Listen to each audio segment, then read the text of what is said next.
Hello, everybody. Colleen Neal again from Let's Talk About It. This episode, I'm going to talk about a road trip. So again, as you know, I talk to you from a patient's point of view about the conditions of occipital neuralgia and vestibular migraine. So this week, I have taken my first road trip since I was diagnosed with these two conditions.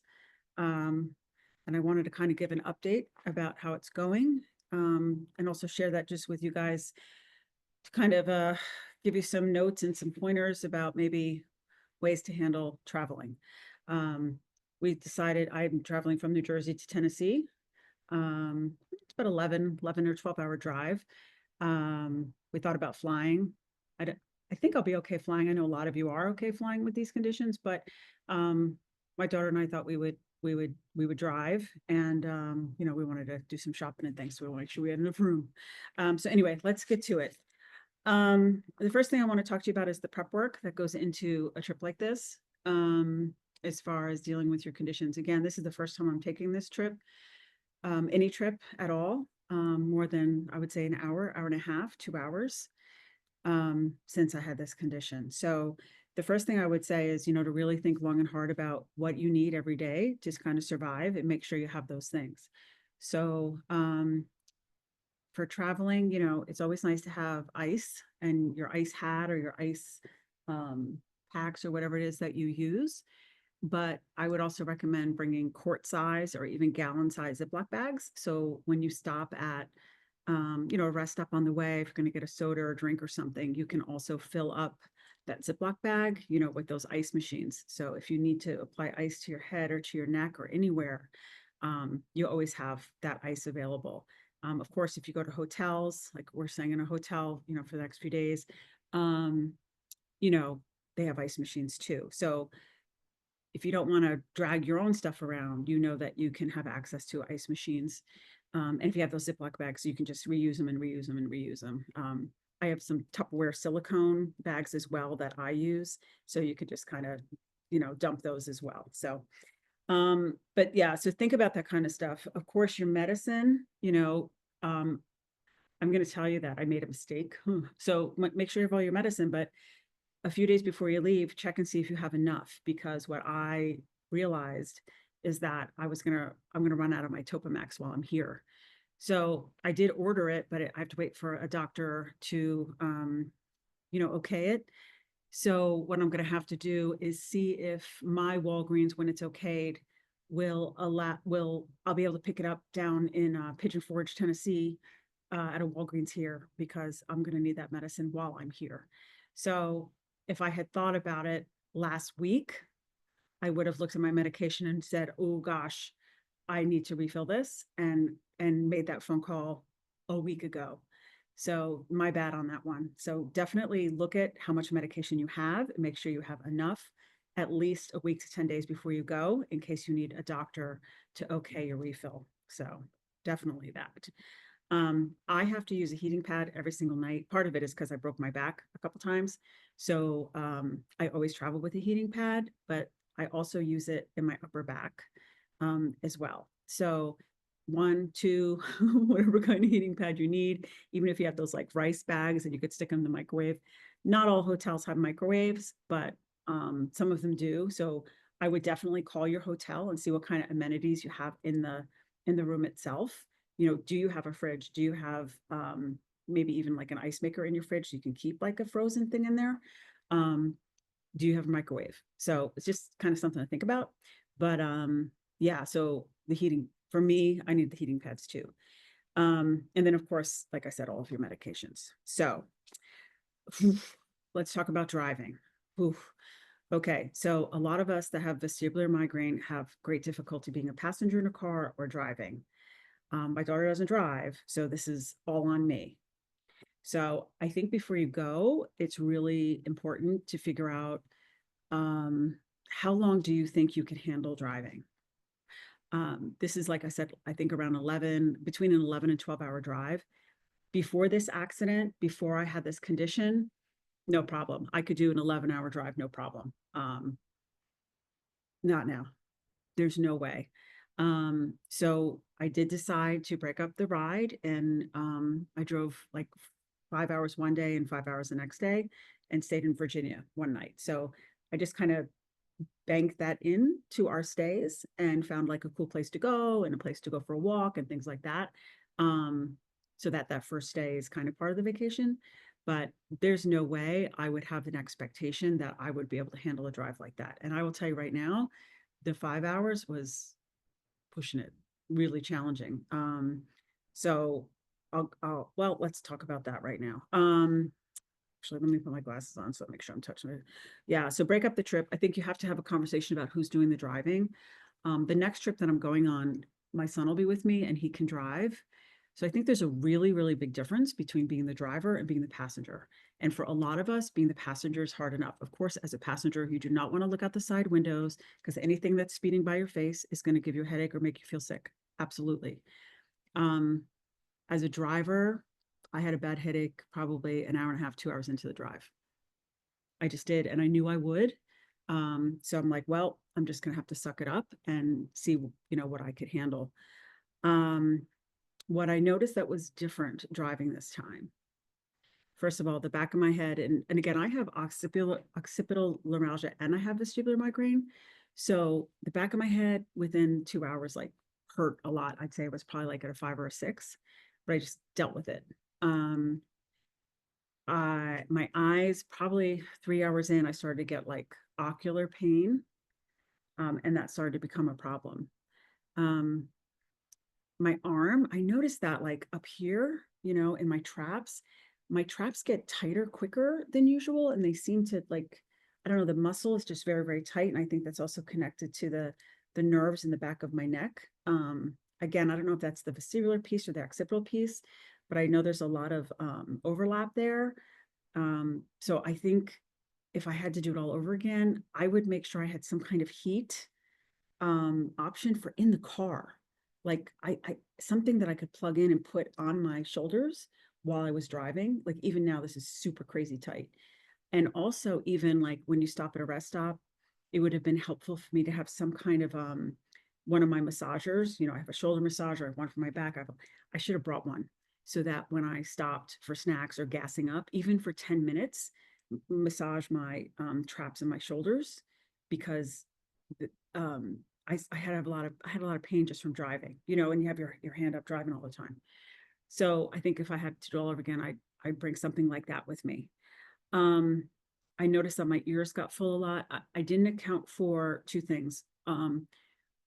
One is I have the app WeatherX. So a lot of people with vestibular migraine, we have full ears anyway.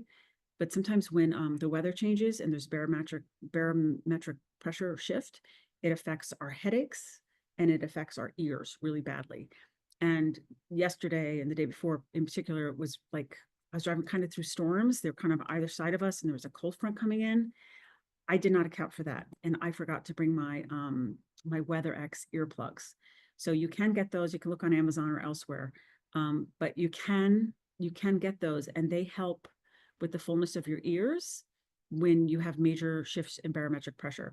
There's also an app that you can get on your phone called WeatherX, and it actually says like, oh, in an hour or 2 hours or 3 hours, it warns you like if there's going to be a big barometric shift, like a big increase or a big decrease, because a lot of us are affected by that. I did not, I did not prepare for that. That's my bad.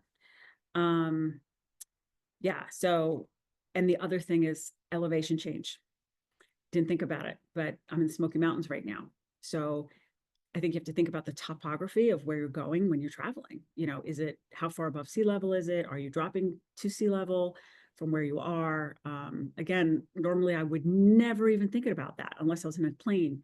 But when I felt when I was driving up increased elevation, I noticed a lot of more pressure in my ears that made my head hurt even more. So again, something to think about. Um, yeah. So again, that's just the weather. And then I think we have to prepare for the sun, right? So do you have a hat? Do you have your sunglasses? Are you ready for, look at the 7 day, are there storms coming through? Get ready for the barometric stuff. So I think just all of it, the climate from where you're leaving to, where you're going to, we have to consider all that stuff. And it was never like a huge deal before, but it's a huge deal now.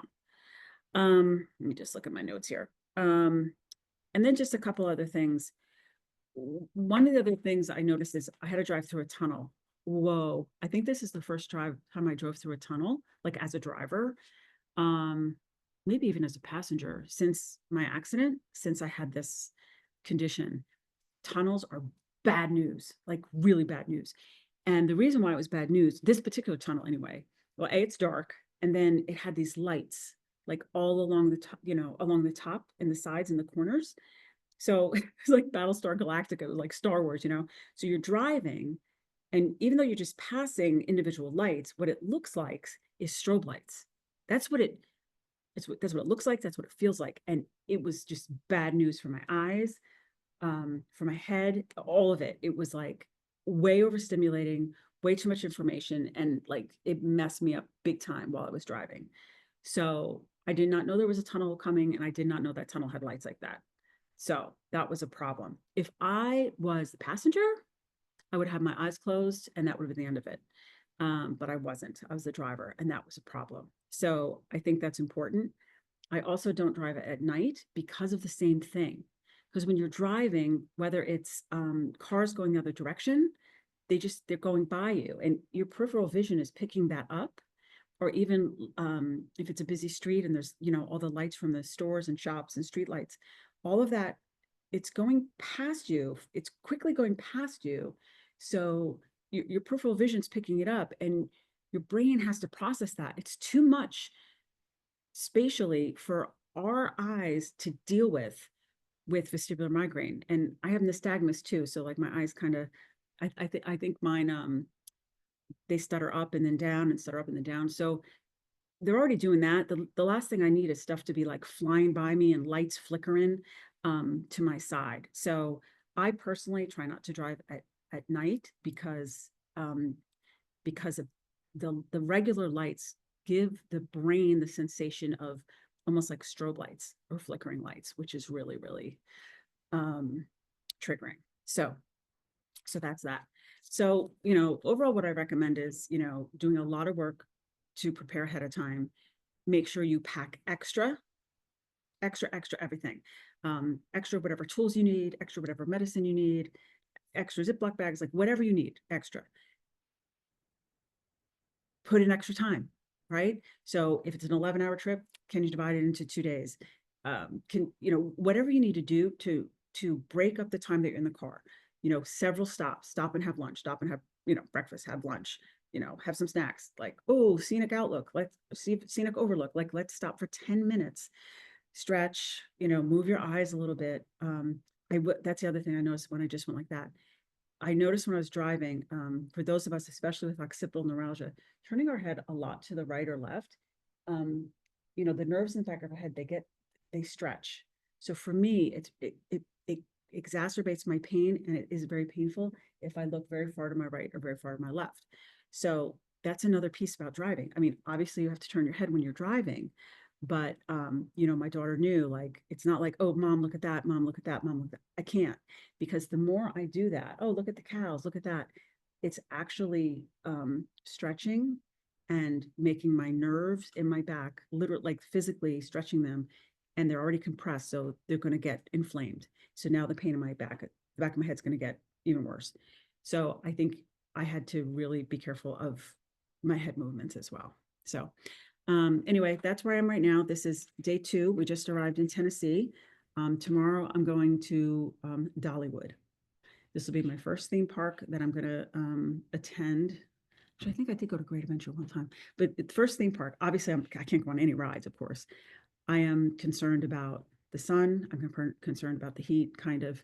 I'm concerned about the noise. I'm concerned about movement. I know I won't be able to watch rides again because it's going by too fast. There'll be a lot of music, which I'm excited about, but I'm also afraid of. I do have the loops. I have the earplugs for my ears. And, the other thing is make sure the people you are with understand what's going on with you. My daughter does understand. She knows exactly what's going on. when we were in Virginia, we went on a walk at Natural Bridge, and it's a nice walk, no problem. My feet are fine, my legs are fine, I have endurance. But after driving and after walking like that, my balance was really bad. And, I don't know if it's like this for you guys, but when I look down at my feet and walk, I'm pretty much fine. But as soon as my head gets up about 30 degrees, um, my balance is very, very bad. So, and if no one's in front of me, I don't know where to go. So I can't really walk and then look up and navigate where I need to go. So what I need to do is hold on to my daughter, and she kind of navigates, kind of like a blind person. I have to look down, and then she kind of guides me where we need to go. So I don't look up and try to navigate. I just look down the whole time.